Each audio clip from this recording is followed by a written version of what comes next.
सर्वांना क्रांतिकारी जय भीम, नवोदय, जय शिवराय, जय शंभूराजे. मित्रांनो, ब्लॉग बनवण्याचं नेमकं कारण आले मित्र आज सर्वजण फिरायला चाललो आणि आम्ही आज फिरायला चाललो बघा वेरूळ लेणीवर चाललो आम्ही आज. जेवणामध्ये सर्वच काही नसते, तर जीवनामध्ये स्वतःसाठी पण वेळ दिला गेलाच पाहिजे आणि त्यामुळेच आम्ही आज असं एन्जॉय म्हणून आम्ही आज फिरायला चाललो बघा वेरूळच्या बुद्ध लेणीवर. मित्र आमचा नागेश मित्र, पाठीमागे एक गाडी आहे आणि स्वतःसाठी हा वेळ दिलाच गेला पाहिजे. आपण खूप बिझी झालेलो आहोत आणि एन्जॉय म्हणून जीवन जगले गेलं पाहिजे, म्हणून आम्ही एन्जॉय करत असतो.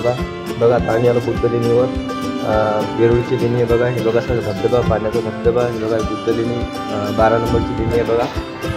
आणि असं खूप आता आतमध्ये अंधार आहे, तर आतमध्ये तुम्हाला दाखवलं असतं वातावरण बघा. हे बघा कसं धबधबा आहे. सर्व दुरून लोक येतात ते लेणी बघायला. विदेशामधले लोक पण इथे लेणी बघायला येतात. आणि बघा सुंदर प्रकारे नाही का लेणी, वेरूळची लेणी म्हणून खूप प्रसिद्ध आहे बघा. इथं बघा ही पण एक 16 नंबरची लेणी आहे. आणि इथं जसं आपलं 20 रुपयाची नोट आहे त्याच्यावर बघा 16 नंबरची लेणीचं हे दिसते बघा. 20 रुपयाची नोट आहे ना, 20 रुपयाच्या नोटीवर जसं एक सिम्बॉल आहे तसं 16 नंबरच्या लेणीचं हे एक सिम्बॉल दिसते बघा. हे 20 रुपयाची नोट. आम्ही असं हा मित्रांचा पवन मस्तपैकी आम्ही फिरायला चाललो बघा लेणीमध्ये बघायला. खूप एन्जॉय केला आज आणि खरंच खूप छान वाटलं बघा. आणि स्वतःसाठी वेळ दिलाच गेला पाहिजे. मी तर इथं प्रत्येक म्हणजे जेव्हा वेळ भेटला आम्ही तर तेव्हा इथं फिरायला येत असतो. मागच्या रविवारी आम्ही मनीषाताई कांबळे यांच्यासोबत फिरायला आलो होतो. आता मित्रांनी मला जबरदस्तीने घेऊन आले ब्लॉग बनवण्यासाठी आणि व्हिडिओ काढण्यासाठी. खरंच स्वतःसाठी वेळ द्या आणि काही ना काही तर स्वतःसाठी वेळ दिलाच गेला पाहिजे बघा. कसं मित्र आणि असं फिरायला लागून नाही का, आणि स्वतःसाठी वेळ दिलाच गेला पाहिजे बघा. काही का असं ना आपण, कारण की जीवन खूप अनमोल आहे. प्रत्येक क्षणाचा आनंद हा घेतलाच गेला पाहिजे. स्वतःचे शौक पूर्ण केलेच गेले पाहिजेत. आणि मी तर एकदम फुल एन्जॉयमध्ये जीवन जगत असतो. प्रत्येक क्षणाचा आनंद घेण्याचा हे माझं एक ध्येय बनलेलं आहे.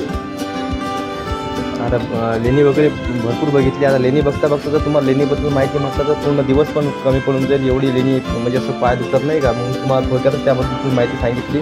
आता आम्ही पोचलो म्हैसमाळच्या घाटावर. म्हैसमाळमध्ये चाललो आम्ही फिरायला. सगळ्या घाटामध्ये म्हैसमाळच्या घाटामधला हा सीन आहे बघा. खालून असं म्हैसमाळमध्ये जात असताना बघा असं खाली असं एकदम मस्त निसर्गरम्य वातावरण नाही का, ते एकदम छानपैकी घाटामध्ये तर खूप चांगलं वाटते बघा. असं म्हणजे इथून असं जावं असं वाटत नाही बघा. आणि खरंच ते म्हणतात ना, हम दुनिया जाए भाड में, हम चले पहाड में, तसंच बघा इथं फिलिंग होतात. काही का असून आपण स्वतःसाठी वेळ देणे हे खूपच अनिवार्य आहे. दुनिया खूप व्यस्त झालेली आहे. कोणालाच कोणाचं घेणं देणं नसते, पण त्यामध्ये स्वतःचं जीवन लोक विसरून जात असतात. हे बघा कसा घाट वगैरे मस्त निसर्गरम्य वातावरण. तुम्ही कधीतरी या छत्रपती संभाजीनगरमध्ये, म्हैसमाळमध्ये, वेरूळ, अजिंठा भरपूर सर्व ठिकाणं आहे छत्रपती संभाजीनगरमध्ये फिरण्यासारखं.